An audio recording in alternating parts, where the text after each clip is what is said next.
one of the things that so often makes the world of horror so very, very great is that it catches audiences off guard by how things eventually play out, often with a twist or two thrown in for good measure. But for some certain horror movies, they are bold enough to actually lay out their entire plot, or at least certain plot points, way earlier than you realise upon a first watch. And that's what our focus is on here today. So with that in mind, I'm Andrew from What Culture Horror, and here are 10 horror movie plot points secretly introduced earlier than you realised. Number 10. Trick or Treat. An ironic costume. It's all subjective of course, but for my money, Michael Dougherty's Trick or Treat may well be the very best horror anthology movie not named Creepshow, as in the first Creepshow, not the ones that followed really. And as part of this 2007 offering, the surprise party story focuses on Anna Paquin's Laurie, a shy, unassuming young woman who's dressed up as Little Red Riding Hood for Halloween, which that's a little red flag when revisiting this film. Here, Laurie is stalked by a mysterious masked figure, that'd be Principal Wilkins, very creepy. But things take a turn when the hunter becomes the hunted, because hey, it turns out Laurie is actually a werewolf, and Wilkins is screwed, becoming the very first kill of Laurie's werewolfdom. Is werewolfdom a word? Hey, it is now. Rather than Little Red Riding Hood being tormented by the big bad wolf, Laurie is the big bad wolf. That reveal slapping us across the face from the moment she first appeared. Number 9.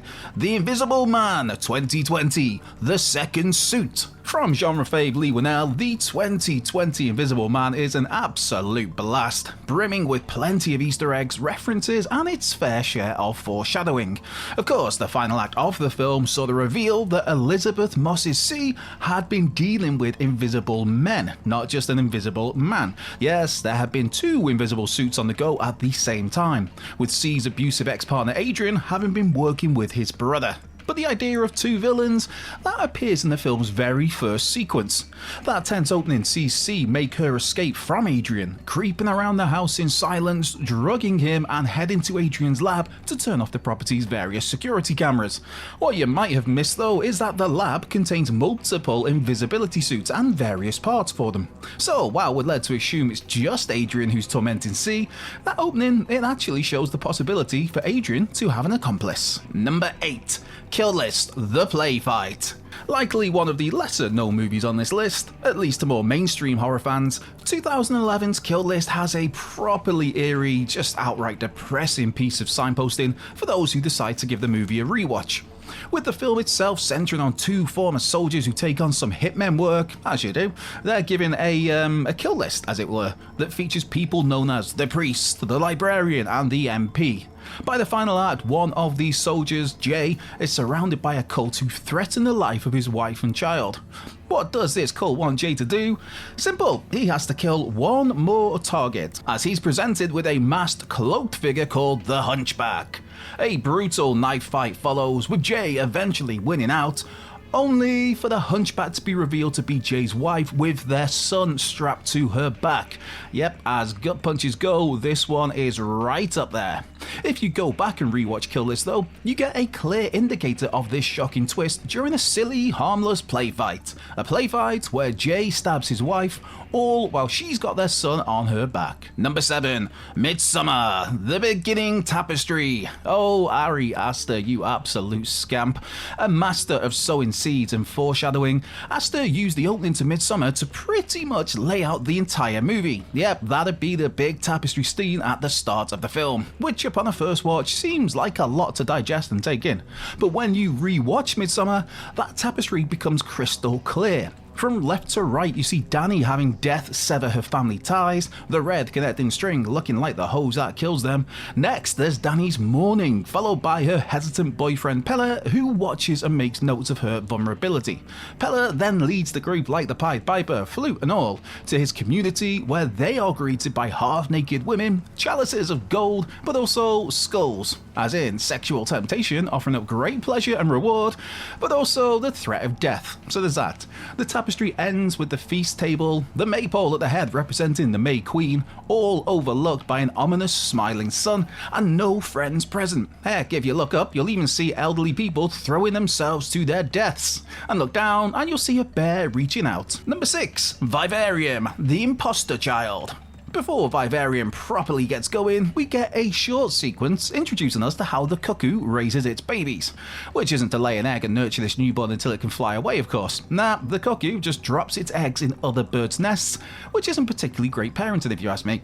Once there, the egg is cared for by unknowing foster parents, and when the egg hatches, the cuckoo grows much larger and throws out any other babies. Basically, the cuckoo uses its adopted mother for warmth, to help it hatch, to feed it, to help keep it alive, then flees the nest after having killed all of the bird's real babies. Brutal is an understatement. So we see all of this before we're introduced to our central couple, Gemma and Tom, long before we had any particular inkling that they'd end up trapped in a sinister housing estate and end up having to look after an alien child of their own. That cuckoo stuff, consider that a major slice of foreshadowing, even if none of us could have predicted what exactly that might have meant on a first watch. Number 5. 9 Dead, the kidnapper's family relations. 9 Dead sees a group of 9 people kidnapped, trapped in a room and told they have to figure out how they're all connected, or one of them will be killed every 10 minutes. One of those captives is Mrs. Chan, who barely speaks any English. When it's her turn to die, the masked shooter first hands her a note in Mandarin that explains the reason for all of this, whereas for the other captives, the killer whispers his reasons to them directly into their ear.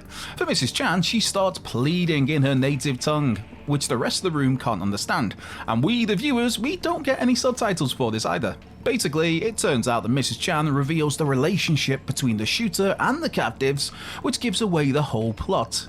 Number 4. Jaws, an explosive heads up. Like so many of you watching this video, Jaws could well be my very favourite movie of all time. Seriously, this is one of those that I own way too many versions of, probably like some of you. But hey, one of my favourite cinema memories was getting to see Jaws on the big screen a few years ago. Particularly a random 37th anniversary screening here in little lovely North Wales. Anyway, the point I'm trying to get to, finally, is that there's a bit of foreshadowing in this iconic movie that even some of the Jaws diehards may have missed. Now, the explosive finale of Jaws sees Chief Brody kill the film's toothy beast by shooting an air canister that's in its mouth, which is something teased barely 20 minutes into the film. As Brody reads up on sharks, there's an extremely blink and you'll miss it image in Brody's book that shows a shark chewing on, you guessed it, an air canister. Likewise, Brody's reading also hints at the finale of Jono Schwartz's hugely underrated Jaws 2 as well. How so? Why, that's because Brody also reads a page about sharks being attracted to rhythmic vibrations, which Brody clearly remembered when he bashes an electrical cable at the end of Jaws 2 to lure that movie's great white to its own demise. Number 3.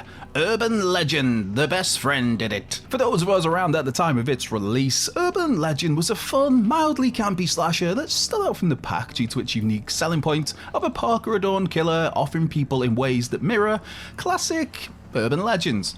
Yes, those chin-stroking elevated horror fans may look back on this 1998 release as total nonsense, but hey man, as far as entertaining popcorn horrors go, Urban Legend ticks a whole lot of boxes. What Urban Legend also does is that it's not shy about hiding its ultimate reveal. Though the caveat is that you have to be up on your Aladdin to get the early heads up on what's about to happen. Taking place across the campus of the fictional Pendleton University, the twist ending is that the horrors of the film have been carried out by Rebecca Gayhart's Brenda, the best friend of our lead protagonist Natalie, as played by Alicia Witt. If you can read Latin and pay attention to the university's motto as seen on its crest, you'll have seen the words amicum optimum factum, which coincidentally enough translate to literally the best friend did it.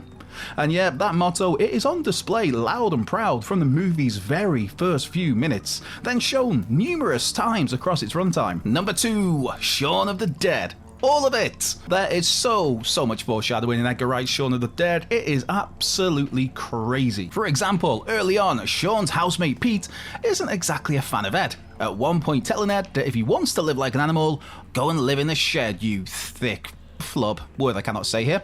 Of course, by the end of the movie, Ed becomes a zombie, only capable of acting on his most animalistic instincts, and yes, he lives in Shaun's shed.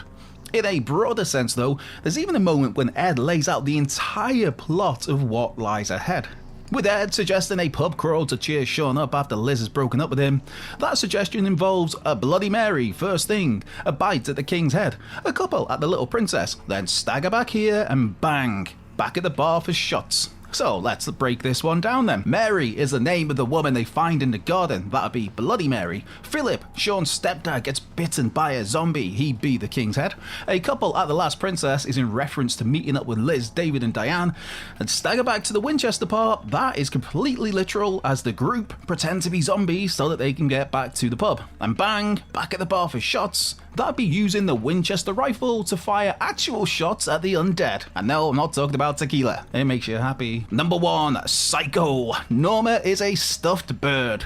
Throughout the 109-minute runtime of Alfred Hitchcock's 1960 masterpiece, the legendary director utilizes the imagery of birds as a subtle motif for certain themes. The film also uses birds to slyly hint at the jaw-dropping reveal that Norman Bates' mother has been, well, totally dead throughout the entire movie. As Anthony Perkins' Norman sits chatting to the unsuspecting Marion Crane, he calms any concerns about his intense mother by informing Marion that his mother is as harmless as one of the stuffed birds on his office wall. Right there and then, Norman is given a verbal wink that Norma is a deceased dressed up shell of her once alive self. On top of that, the songbirds seen dotted around Marion position her as prey for something bigger and badder. And that bigger and badder, that's indicated by Norman being framed by both peaceful and predatory birds during this scene, showing the dueling personalities of Norman Bates and of course that mother persona.